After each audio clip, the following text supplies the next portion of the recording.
Pavel Isa Contreras nos acompaña en esta primera entrevista de Buenos Días Santo Domingo. Buenos días, Pavel. Buenos días, gracias por tenerme. Aquí lunes, esta semana que pinta como difícil esta semana, pinta complicada, políticamente hablando. Esperemos que económicamente hablando le vaya bien al país. Tenemos muchos temas que hablar contigo, Pavel. Quisiéramos saber cuál es tu opinión respecto a esta supuesta reforma fiscal que es necesaria y que todos los sectores que se han sentado en esa silla que tú estás han dicho que hay que sentarse a pactar. Sin embargo, todos dicen eso, pero cuando se les toca a cada uno de ellos por separado, como por ejemplo el pequeño aumento que se sugirió en las llamadas internacionales en las comunicaciones, pues se dijo que no, que ellos son los que más pagan, y así uno por uno vamos tocando los sectores y cada uno de ellos dice que no se puede, que a ellos no se les puede tocar. Por otro lado, la presión fiscal en nuestro país, que ronda entre un 13 y un 14%, y se dice que es una de las más bajas de Latinoamérica. Yo siempre he insistido en decir y conversar con los economistas que esta presión fiscal lo veo muy bien que sea un parámetro respecto al PIB. Sin embargo, cuando nos hablan a nosotros, los trabajadores, de los ciudadanos trabajadores de un país, de que esto es respecto al PIB, esto no afecta lo que es mi bolsillo. Yo veo lo que yo pago, que es como un 40% si nos vamos en ITEVI, si nos vamos en todo lo que afecta. Entonces, mi pregunta es, Pavel, ¿cómo ves tú la situación respecto a la estabilidad económica, tanto macro como micro, y en miras a una futura reforma fiscal, tributaria? ¿En qué pies estamos parados? Yo creo que voy a empezar por la primera pregunta, donde decía, bueno, todo el mundo está de acuerdo en que tenemos que reformar la fiscalidad de este país, y tenemos que reformarla en varios sentidos. Tenemos que reformarla primero para hacerla sostenible, porque la forma en que estamos caminando no es sostenible. No significa que no sea manejable, decía el ministro de Hacienda, que es manejable. Sí es manejable, pero en breve no lo será. Y por lo tanto hay que empezar a torcer rumbo. Hay que reformar la fiscalidad en términos de la calidad y la dirección y la transparencia del gasto público. Y hay que hacerla sostenible en términos de la cantidad de recursos que el gobierno puede captar y por lo tanto que puede gastar. En esos tres sentidos, digamos que hay que reformar la fiscalidad. Pero como bien dice, bueno, cuando cada quien, cuando nos sentamos a hablar sobre nosotros mismos, entonces nadie quiere asumir la carga. Y lo que está reflejando eso es la falta de liderazgo. La falta de liderazgo del gobierno. Y el gobierno no está teniendo liderazgo porque está entrampado en una situación que él mismo y que el partido de gobierno se han creado, y el sistema político en general. No solo se trata del PLD, también se trata de los partidos que han ejercido el poder y de los grupos dentro de los partidos que han ejercido el poder, que finalmente la ciudadanía ha venido levantando su voz, ha venido articulándose. Probablemente la Marcha Verde es el movimiento cívico más significativo que ha tenido este país desde los 60, en el sentido de la capacidad de movilización. Bueno, hemos tenido movilizaciones más grandes que eso, por supuesto, pero han sido todas partidarias, sí, alrededor del conflicto por el poder, el PRD en los 70, en los 80. Sostenido en el tiempo. Pero esta, digamos, con fines no partidarios, yo estoy convencido de que no tiene fines, aunque haya gente metida de los partidos, aunque haya algunos o algunas que también, digamos, tengan doble militancia y que procuren ganancia para su propia parcela política. Yo creo que en general, en promedio, se trata de un movimiento netamente ciudadano con cambios de caras.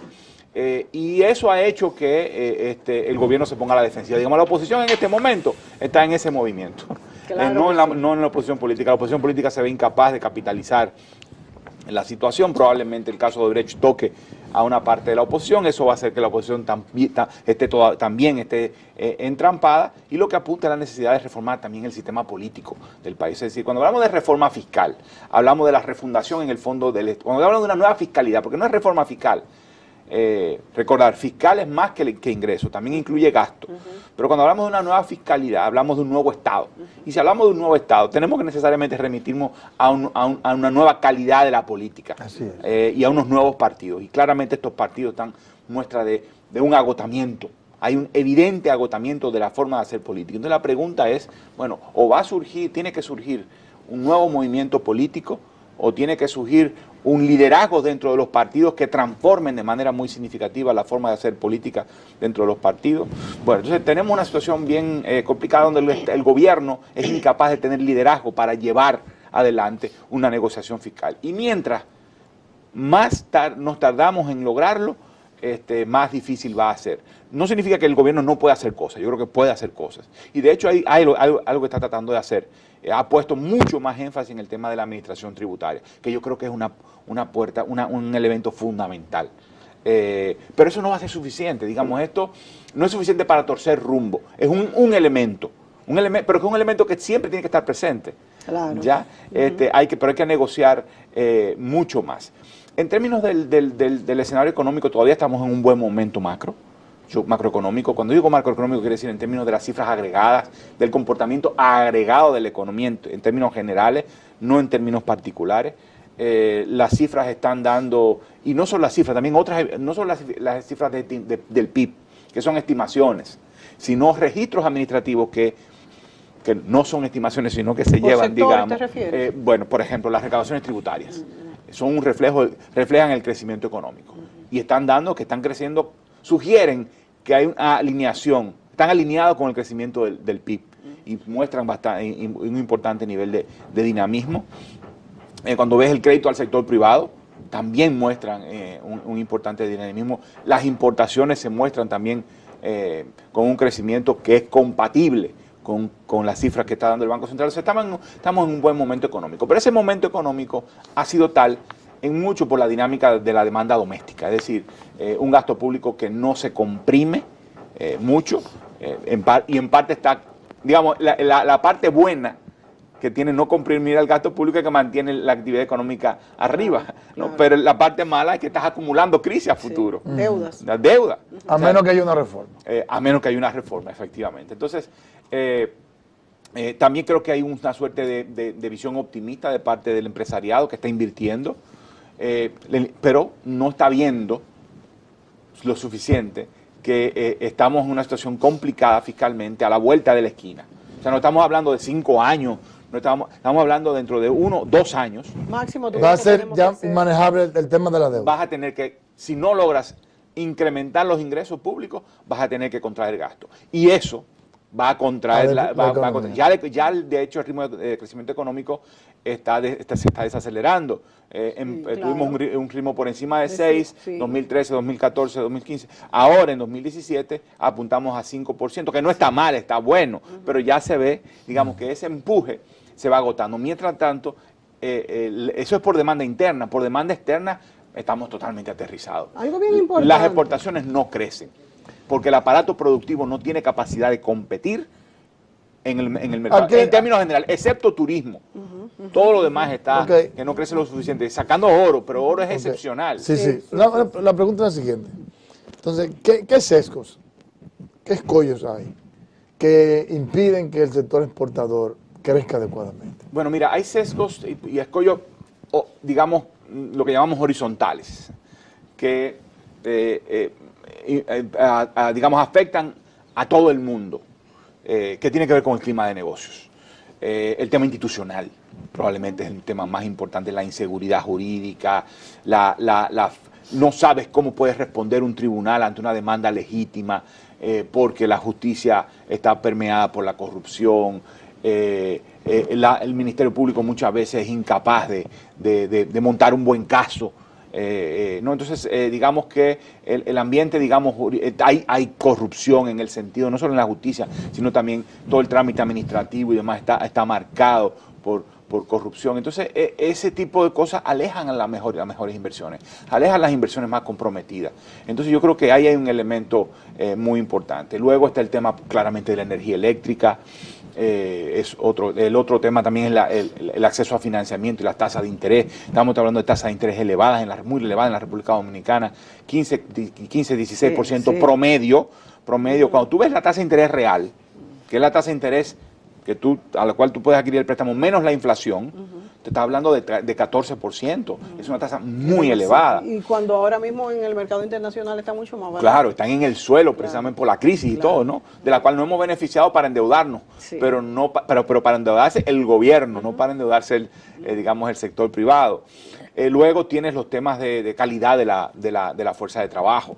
¿Ya? Entonces, digamos, son temas horizontales. Ahora hay temas específicos que atañen a cada sector. Y yo creo que hay que atacar en los dos frentes. Y no es un ataque fácil.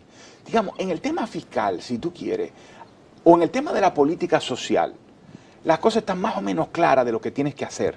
En términos de política social, en términos de política fiscal, tú puedes tener debate de a quién puede pagar más, quién puede pagar menos y demás, pero tú sabes que tienes que hacer la finanza pública sostenible, sabes que tienes que generar un superávit primario, que tenga suficiente dinero para pagar la deuda y que eso no te comprometa los recursos que tú necesitas para gastar en los bienes públicos fundamentales, seguridad y justicia, educación, salud, protección del medio ambiente, en fin. Pero en el tema de desarrollo productivo es más complejo. Y no es el Estado solamente. No, tiene que ser una alianza claro, con la sociedad en general y con el sector privado en particular. Algo así como lo que se hizo en Corea del Sur, que había una especie de mesa. Correcto.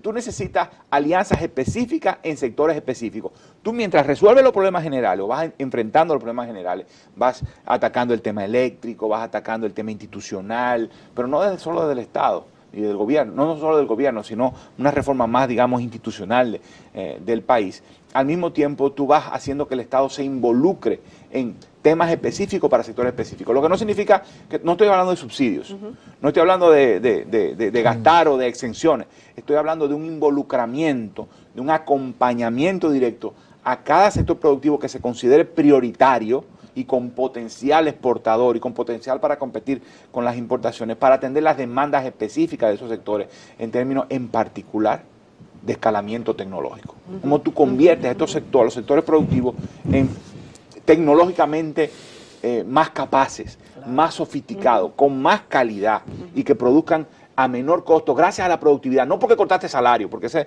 es una visión. Dice, no, el que pasa es que los costos son muy altos porque aquí los impuestos son muy altos y los salarios son muy altos y los costos laborales son muy altos. Ajá, entonces financiar los bienes públicos es costoso. Bueno, lo que tenemos que hacer es que los recursos públicos financien efectivamente bienes públicos y no enriquecimiento privado o proyectos políticos. Ah, que los salarios son muy altos. ¿Cómo? Sabemos que no es así. Entonces, la respuesta a eso, lo que tienes que hacer, no significa que no pueda haber una reforma laboral donde todos ganen, pudiera ser, ¿no? Lo que hay que hacer es escalar tecnológicamente, hacer que lo mismo que, con el mismo costo que tienes, lograr transformar y ser uno de los elementos más importantes que tenemos, uno de los escollos más importantes que tenemos, la calidad de los productos. Sí. No podemos exportar manufactura porque nuestros productos no tienen calidad. Pero yo no veo que el gobierno está dando pasos en ese sentido, Pavel, ni siquiera el sector privado. No veo como un acuerdo, una luz en el sentido de mejorar, que sería lo que llamamos un cambio productivo o una mejora, afinar todo esto para que nuestras exportaciones y nuestros mismos productos de consumo interno puedan pues ser mejores y competir mejor. Mira, hay una nueva institucionalidad en materia de calidad. Se creó el CODOCAL, que es el Consejo Dominicano de la Calidad, que es el organismo máximo. Estamos hablando de instituciones recientes. Cuando digo instituciones no significa necesariamente organismos nuevos, sino, digamos, en el caso del CODOCAL es un espacio donde funcionarios de gobierno y otros forman un colectivo, no significa una institución con presupuesto y nada de eso. Ahora, debajo del CODOCAL ahora está el INDOCAL, que ahí sí eso es una institución, pero que antes era la DIGENOR, de alguna manera, ¿no? Hubo también un cambio de forma. La dirección, ahora el Instituto Dominicano de la Calidad. Entonces, esta es la institución que bajo la directriz y la supervisión de CODOCAL tiene que hacer el trabajo de empujar, pero eso no se hace solo, se hace junto con el sector privado, estableciendo estándares de calidad y demás. Entonces, sí, ciertamente hay una nueva institucionalidad y qué bueno que la haya, pero también le falta tracking, como se dice en inglés, le falta tracción, le falta fuerza. Lo primero que hay que ver si el que está ahí, no lo conozco. Pero no se trata solamente. Tiene la disposición y además tiene la visión. Además tiene, y te voy a ir un peldaño más arriba, tiene el apoyo político suficiente para decir vamos a darle para adelante a esto. O es, bueno, una estructura más que se creó para satisfacer ciertas presiones. Esa es la pregunta. Uno no ve efectivamente, como tú dices, Mónica, un esfuerzo de Estado robusto en decir los productos nuestros no tienen la suficiente calidad, hay que elevar la calidad para empezar a exportar. Y fíjate, yo considero que lo que tenemos es que producir más, no tanto gastar menos, porque cuando se habla de gastar menos, claro, se pueden reducir cargos que quizás son botellas, como decimos nosotros, son cosas que no son necesarias, pero cuando hablamos de reducir el gasto público, ¿qué es lo que podemos reducir del gasto público? Porque no vamos a cortar la tanda extendida, no vamos a cortar las mismas tarjetas de solidaridad. Una cosa es que uno lo haga para que comiencen y terminen y la gente pueda salir de la pobreza, pero tú, por ejemplo, encuentras que se puede cortar es difícil. el gasto a social. ver, yo pongo el énfasis efectivamente en cambiar la dirección del gasto. Hay un montón de gasto que es ciertamente improductivo. Uno sabe que está muy marcado por el clientelismo, que hay una empleomanía de improductiva elevada. Improductiva, quiero decir, no significa que el Estado necesariamente esté gastando mucho en nómina. Yo no creo que el Estado esté gastando mucho en nómina. El problema es la calidad de la nómina. O sea, ¿para qué estamos gastando exactamente? Por ejemplo, hay algunos que dicen, no es disminuir la cantidad de empleados, sino, por ejemplo, todos trabajan a la misma hora.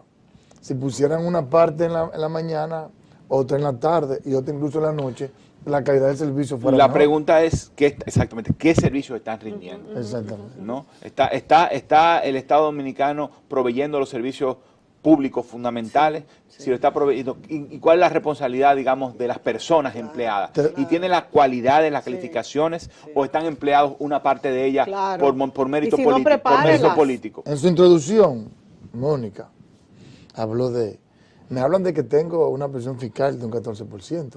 Yo no siento eso. Yo siento que pago más. Claro. Y tú ahora mencionas el tema del servicio público. Gasto de calidad. Precisamente la gente siente una especie de impuesto oculto. Porque tiene que pagar agua, tiene que pagar luz, más cara de la cuenta, tiene que pagar servicios de transporte, tiene que pagar educación, salud, etcétera, etcétera. Entonces, no es por ahí que debemos de ver. Por supuesto. Buscar la manera de que el gobierno pueda dar esos servicios de calidad. Absolutamente. Para que la gente, incluso hasta pueda pagar un poquito más de sus impuestos sin... Absolutamente, absolutamente. Primero, la presión tributaria es muy baja, pero eso es promedio. Esa presión, ese 14, se distribuye de manera muy inequitativa. Claro. Hay sectores de población, incluso sectores productivos, que tienen una carga tributaria relativamente alta, mientras otros, de hecho o de derecho, pagan muy poco. De hecho, porque se salen con las suyas y evaden y eluden.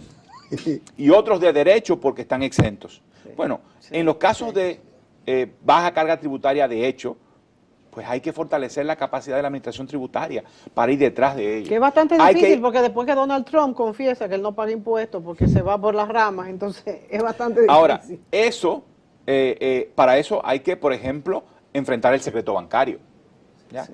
O sea, el secreto bancario se está constituyendo, se ha constituido en un escudo del cual se protegen, digamos, prácticas elusivas y de evasión de impuestos. No significa eso darle una carta blanca al gobierno o a la administración tributaria para que entre en las cuentas de todos y cada uno de nosotros cuando le dé la gana. De eso no se trata. Pero se trata sencillamente de que no se le pongan, por decirlo como dice la gente, no se la pongan en China a la DGI para hacer una investigación de donde hay evidencia muy clara de que hay o hay una sospecha fuerte de que hay prácticas de evasión y de ilusión. Entonces, bueno, hay que enfrentar ese tipo de cosas, ¿no? Ahora, en términos de derecho, que es las exenciones, bueno, hay que revisar las exenciones, efectivamente. Yo creo que ahí no está la botija de dinero para el gobierno. Hay algo, pero no podemos pensar que las exenciones nos van a dar pero toda son la cantidad millones, de dinero. Pavel, lo que hay que revisar es si son convenientes en este momento para la productividad de nuestro país. Primero, lo que quiero decir con esto de que son muchos millones, pero es una estimación que hace el Ministerio de Hacienda que ha sido discutida, ha sido debatida, y efectivamente hay que prestarle atención porque pueden estar, los números pueden ser mucho menores de lo que se está presentando. Por ejemplo, bueno, en el caso del ITEVIS está claro. más o menos claro, es decir, la mitad de las exenciones es productos que están exentos de ITEVI, pero que en la mayoría de ellos son productos de Se habla que por ahí hay mucha evasión. de primera necesidad. Sí. Bueno, ahí hay. Pero bueno, lo otro es lo que benefician a sectores productivos. Entonces, cuando tú tomas los sectores productivos, tú dices, bueno, ¿cuáles son los sectores productivos que se benefician? Dos grandes de ellos es electricidad y zona franca. Sí. Pero en muchos esos sectores no pueden ser tocados. En el caso de electricidad se trata de las exenciones a los impuestos para generación. Y en general ese tipo de combustibles no se graban igual que se graba el combustible que tú y yo compramos. O sea, entonces se computa como que eso es una exención cuando realmente en general casi en todo el mundo no se hace ese tipo de gravamen. Luego el tema de la zona franca. El tema de la zona franca es que tenemos modelos, países que tienen lo mismo en todo el mundo. Sí. Entonces, de alguna manera estamos entrampados. No significa que no se pueda hacer algo mejor. En Puerto Rico, de que también se fue en estos tiempos se fue muchísimo. Empezó la zona franca precisamente porque le pusieron un impuesto. Bueno, yo creo que hay una trampa. O sea, en los 80, 90, este país, igual que muchos otros, yo no creo que haya tampoco muchos espacios para hacer algo diferente, cayó en esa trampa en la cual ahora todo el mundo está atrapado abajo. Es decir, nadie puede grabar, porque si no se te van. Entonces, para tú lograr reformar eso, tienes que establecer un acuerdo transnacional, global, para que todo el mundo empiece a pagar. De todas maneras, yo pienso que sí, que este país tiene que ir en la dirección en que tú acabas de decir. Es decir, mirar hacia adelante en el sentido de cuál es el tipo de exención que yo quiero, cuál es el tipo de economía que yo quiero y cuáles son las exenciones que me ayudan a lograr ese objetivo. Yo no quiero sencillamente una exención, por ejemplo, porque te instales en un parque o porque te vayas a la frontera, o porque produzcas tal cosa. No, yo no quiero ese tipo. Yo quiero una exención porque tú me generes tantos empleos, o porque tú me generes tantos empleos de calidad, o porque tú derramas el conocimiento, porque tú logras atraer inversión extranjera directa que genera un efecto tecnológico, de aprendizaje tecnológico en el resto del país. Entonces tú tienes que hacerlo con mucho más finura. Ya este tipo de exenciones que son como cheques en blanco, debemos ir moviéndonos en una dirección distinta. Ahora, volviendo al tema del gasto. Para tú reformar el tema de los impuestos, tiene que dar un paso adelante por el lado del gasto. Si tú no logras mandar una señal clara de que estás comprometido con un Estado diferente y con un gasto público diferente, la negociación para una reforma impositiva en donde los que no pagan, paguen, y en general donde la carga tributaria suba, va a ser muy difícil. Y de hecho, por eso el gobierno no se atreve a iniciar. Por supuesto, la falta de liderazgo, por eso, porque está atrapado por su gasto. Más con el lío de Bresa. Por supuesto, pero que eso todo es parte de esa calidad del Estado, de esa calidad del gasto público. Y no solamente y de la práctica política, una práctica política que compromete los recursos públicos y les resta recursos, valga la redundancia, a los servicios públicos para engrosar fortunas y para engrosar financiamiento de proyectos políticos específicos. Bueno, por eso la ley de partidos políticos se supone que debe de ayudar mucho a esta parte. La pregunta es si los partidos políticos están dispuestos a hacer esta ley. Para cumplirla. Claro.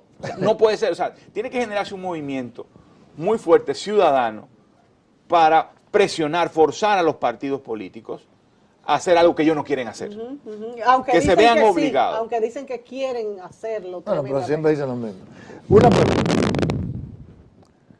Cuando hablamos de cambiar el modelo basado en tecnología, aquí hablamos de que la educación del país no está muy bien, que digamos, y evidentemente no hay un know-how en mano de obra capaz de asumir ese nuevo modelo económico. Entonces, sin embargo, veo que el ITRA está haciendo, el parque industrial está haciendo un trabajo interesante. Sí, muy interesante. ¿Por qué no, digo yo, hacer que haya muchos parques industriales para poder formar ese tipo de... Los modelos son múltiples, y yo creo que hay un modelo interesante que pudiera ser replicado. Probablemente en el caso del ITRA tienes un tipo de formación tecnológica particular, pudiéramos pensar en otros, por ejemplo en el tema agrícola, ¿no? Sí, o sea, pensamos a veces no entendemos que la agricultura también puede dar saltos tecnológicos significativos. Está el ISA, por ejemplo, la Universidad ISA, está también lo que están formando en Dajabón, el Instituto tecnológico que se dedica a agricultura, a temas de agrícolas en fin, hay un conjunto de instituciones que tú pudieras darle pero eso implica financiamiento y por lo tanto implica levantar recursos públicos y darle un nivel diferente. Por supuesto que eso no está desconectado de la educación básica y media, ¿no? O sea, la educación es un continuo, entonces tú tienes que gastar en educación básica y media, ya están de alguna manera los recursos o un primer nivel de recursos. Ahora hay que transformar ese dinero en calidad de la educación para que lo que lleguen a los institutos superiores, en las universidades, sean personas con mucho mayor capacidad para aprender y para innovar. Y luego está, por supuesto, ese nivel que requiere mucho financiamiento mucho más fuerte. Justamente cuando tú hablabas, Pavel, yo pensaba, parece que el mundo y yo estamos conectados, yo también pensaba en el ITLA y pensaba cómo después que se hizo, este instituto ya tiene como unos 15 años, por lo menos. Sin embargo, yo encuentro que se ha estancado no el ITLA está trabajando muy bien, sino lo de replicar institutos parecidos. Tú mencionabas también el ISA, que es un instituto mucho más viejo, sí, y que tiene y el de Montecristi, que de hecho no lo conocía. Pero yo lo que no entiendo, yo lo que creo es que nos hacen falta, como tú dices, muchos más de este tipo de institutos y enlazar la educación con las escuelas y liceos. Pero ¿por qué no buscamos financiamiento internacional y cooperación internacional? Tengo entendido que el ITLA también tiene muchos recursos que vienen desde Taiwán y muchos otros organismos internacionales. Hay capítulos para esto en el mundo. Quizás estamos siendo suficientemente proactivos para conseguirlos. ¿Y de quién depende la creación de este tipo de institutos como el ITLA y otros institutos tecnológicos que ya va más allá de la Secretaría de Educación y del mismo MESID? Mira, yo pienso que todo el esfuerzo en materia de financiamiento se ha puesto en financiamiento que entre las arcas del Estado sin muchas ataduras. Es decir, hemos venido moviéndonos desde financiamiento por proyectos, por organismos internacionales o fuentes financieras internacionales, Banco Mundial, BID y otro tipo de organismos, hacia financiamiento otorgado por los mercados financieros a través de bonos. ¿Ya? Entonces, o cuando nos endeudamos con Banco Mundial, BID, o incluso bilateralmente para apoyo, o con la Unión Europea o proyectos de la Unión Europea para apoyo presupuestario. Sí. O sea, ya en este caso la Unión Europea no es crédito, sino más bien donación. Cuando es para apoyo presupuestario en general, porque a lo mejor... Eso es un cambio peligroso. Bueno, el tema ahí es que yo no lo vería peligroso si el país tuviera una ruta clara. Exacto. Y no solo una ruta clara, sino una voluntad política para moverse en esa dirección de apoyar este tipo de iniciativas por ejemplo, de educación, de transformación tecnológica y demás. Pero en la medida en que tú le entras recursos al Estado y el Estado no tiene esa voluntad política, pues entonces los recursos se quedan comprometidos y hay un importante nivel de, repito, desvío de fondos para fortalecer proyectos políticos y para fortalecer riqueza, para engrosar riquezas personales y para mantener una clientela política, que es la que te garantiza, por la forma en que hacemos la política en este país, la que te garantiza continuidad en el Estado, ¿ya? Y por lo tanto, control y poder. Eso es lo que hay que cambiar. Y eso amerita, no lo van a cambiar los partidos, porque los partidos están metidos en eso. Y les gusta cómo están. Y lo quieren perpetuar. Y la única forma de lograrlo es que tengan movimientos tipo Marcha Verde, no solo alrededor de la corrupción, también está alrededor de muchos de estos otros temas, salud, educación, justicia. Yo creo que la Marcha Verde... la Marcha Amarilla tuvo su efecto con la educación. Claro. A ver, 63% de los impuestos son indirectos,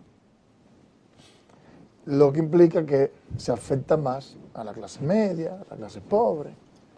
Entonces, a la media, no solamente que tenemos que aumentar los recursos del Estado, darle calidad, sino que necesitamos que tengamos un modelo tributario que sea más progresivo, que sea un poquito más equitativo, que tengamos que ser 50-50. Entonces yo te pregunto, ¿cuáles serían los rubros que hay que tocar, que hay que cambiar para lograr que aumentemos la tributación y que haya más progresividad? Tú puedes ser innovador, pero yo en este punto prefiero decir, ni siquiera tienes que llegar a hacerlo, ni siquiera tienes que llegar a ser innovador. Lo que tú tienes que tener la voluntad de ir y la capacidad técnica de ir detrás de las rentas altas. Y eso se hace a través de un esfuerzo para el cumplimiento tributario de las empresas y de las personas. De lo que ya hay. De lo que ya hay. Nada. Yo creo que se puede ser, repito, se puede ser innovador, pero aún sin serlo, se puede mejorar a largo plazo, no significa a corto plazo, a largo plazo. Y eso significa dotar a la DGI del músculo necesario para ir detrás de esa renta. ¿Ya? En el caso del impuesto sobre la renta, el incumplimiento tributario en el impuesto sobre la renta es muy elevado. No creo que esté diciendo nada, no esté siendo indiscreto, pero hay un estudio de la DGI que no ha salido todavía, espero que salga pronto, que estudia el incumplimiento tributario. Y las cifras son realmente escandalosas y hay que reducirlo. Mira, te voy a dar un dato, pero que no es del estudio, sino que es de trabajo que yo he hecho. Del 100% de las empresas que tributan, que declaran impuestos sobre la renta, que llenan su IR2 en promedio de 3 años, el 94% de todas las rentas que registran como imponible le corresponde al 20% de las empresas que declaran tener los mayores ingresos en el país. O sea que el 80% restante dice tener renta imponible equivalente al 6%, o el 8% al 6% de toda la renta que genera. Eso te está diciendo, otro dato, de toda lo que las empresas declaran como renta imponible en promedio, representa apenas un 4 o un 5% de todas sus ventas. Sí, claramente, sí, no, difícilmente, difícilmente eso sea así. Sí. Es decir, repito, de todas las rentas que las empresas declaran, representa apenas un 6% o un 5%, entre 4 y 6, ha fluctuado por año, de todos los ingresos que declaran las empresas. Eso quiere decir entonces que es muy fácil voltear la tortilla. Bueno, por ahí. El otro tema, el IPI. Sí. El IPI recauda, el impuesto a la propiedad inmobiliaria, recauda 2.000 millones de pesos. Es una vergüenza. 2.000 millones de pesos. Entonces, ¿por qué no se recauda más? Porque los valores no están actualizados en el catastro. Entonces, una casa, una mansión que fue comprada hace 15 años, 20 años, paga un IPI muy bajo porque está declarada con valor de 15 años y no hay una actualización de ese valor. Entonces, hay que recordar que los impuestos directos son estos, son impuestos sobre la renta, son impuestos a la riqueza y al patrimonio, a los ingresos, a la riqueza y al patrimonio, y hay que ir detrás de ellos. Y la forma en que adopta la riqueza es en dinero, efectivo, bienes inmuebles o algunos bienes duraderos como los automóviles, por ejemplo. Entonces, tú tienes que ir detrás del ingreso, ya hablé del impuesto sobre la renta, tienes que ir detrás de lo inmobiliario, ¿ya? Y tienes que ir detrás de otra forma de riqueza, por ejemplo, automóviles. Tenemos el impuesto a la circulación vehicular, que todos los años he dejado en suspenso por conveniencia política, cuando es un impuesto realmente bueno, porque los carros, los automóviles de bajo valor pagan poco y los automóviles de alto valor pagan mucho. No es que eso te va a resolver el problema fiscal, pero es una contribución. Va ayudando. Entonces, pero por razones políticas, el gobierno no ha querido implementar, habiendo pagado el costo político de haber aprobado la reforma en 2012, no quiere ahora implementarla. Eso es un impuesto que hay que empujar, que fue aprobado, qué bueno que fue aprobado. ¿Cuánto es? Pero otra vez, repito, lo vas a hacer en un contexto en donde tú estás tan cuestionado. Sí, no, es verdad. Tienes también que tienes que tomar medidas audaces frente a la situación y decir, yo voy a entrarle a este tema de la corrupción, yo voy a entrar a este tema de la impunidad. Lo que pasa es que tú se lo vas a pedir a un gobierno que está y a un partido en el poder que está atrapado en esas mismas redes. Ese es el problema. Trampa. Concho caramba. Pavel, gracias por tu participación, excelente. Muchísimas gracias. El punto de vista político y el punto de vista económico. Sí, Digo exactamente la verdad. Sí, claro. Lo que hay que decir y que tenemos que apurarnos en un cambio de modelo, pero que el problema es que no se sabe cuándo y cómo se hará, porque políticamente quizás no hay esa voluntad férrea. Pero tomando en cuenta como él dijo, la crisis no es a largo plazo, es a corto plazo. Así que hay que actuar. Señores, vamos a una pausa y seguimos con más de Buenos Días Santo Domingo.